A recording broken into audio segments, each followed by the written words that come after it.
Buffalo, Uvalde, Tulsa.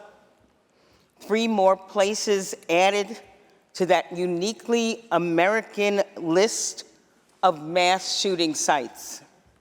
Since Uvalde last week, there have been 18 more mass shootings. Just think about that.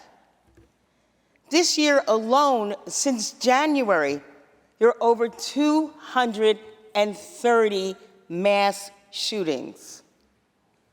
Over and over again, we think that our country will finally get to the moment of reckoning after one of the shootings dominates the headlines. But we don't. We hear the words, we hear fake promises, we have thoughts, we have prayers, we have condolences. And what happens when the tears dry? Because no action is taken, the inevitable happens.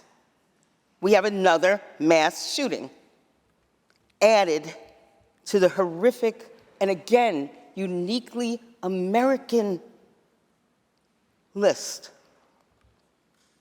So many of my colleagues, my Republican colleagues, are not willing to take any action. For years, along with the gun industry allies, flooding the streets with weapons of war, and at the same time, fear-mongering, pushing dangerous misrepresentations. On a federal level, we have Republican obstruction, the threat of the Supreme Court overturning the state ban concealed carry. New York cannot stand idly by. And that's why we're here. We're taking action. We're once again leading the nation on smart and common sense gun laws. State legislatures have to act. We have to be the ones to take action. And I frankly hope that others will follow our lead. We don't have all the answers. No, we don't. But what we want to do is disrupt a culture that has created a horrific and scary present and future if we're not willing to say we're unwilling to continue down this path. 10 bills are passing today in both the Senate and the Assembly.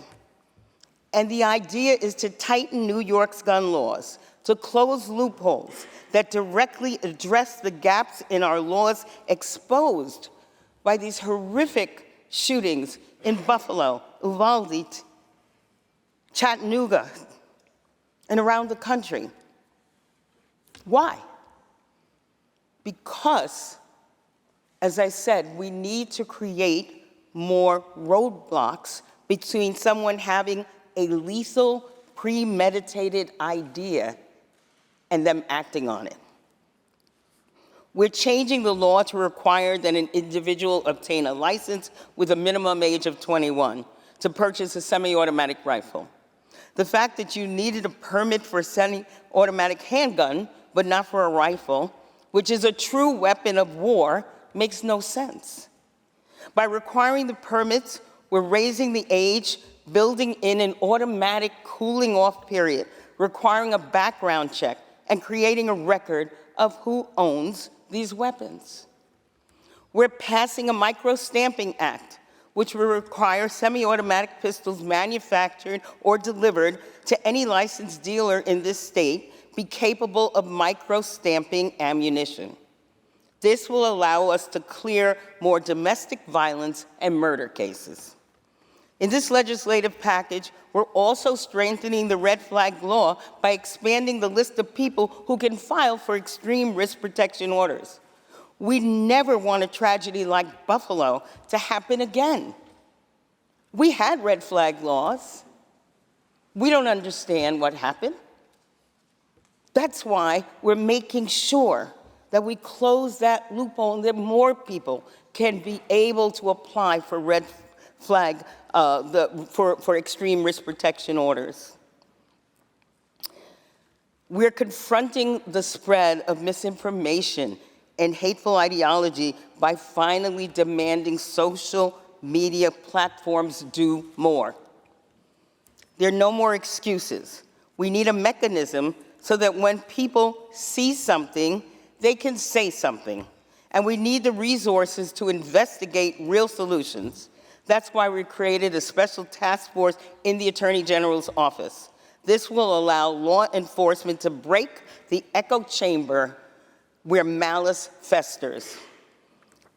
In these devastating times in New York and across the nation, we must stand united to address the laws that keep allowing guns to fall into the wrong hands.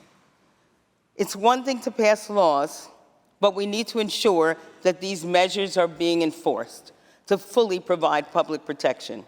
And I, along with my colleagues, will continue working on different levels of government and with different levels of government to make sure we do as much as we can and these things get done. Mr. President, this is one step in a lifelong journey. We will always have more work to do to prevent and heal from these atrocities. But I know all of us, are committed to this work and emboldened by those who are depending on us to take action. I very proudly vote aye. Thank you.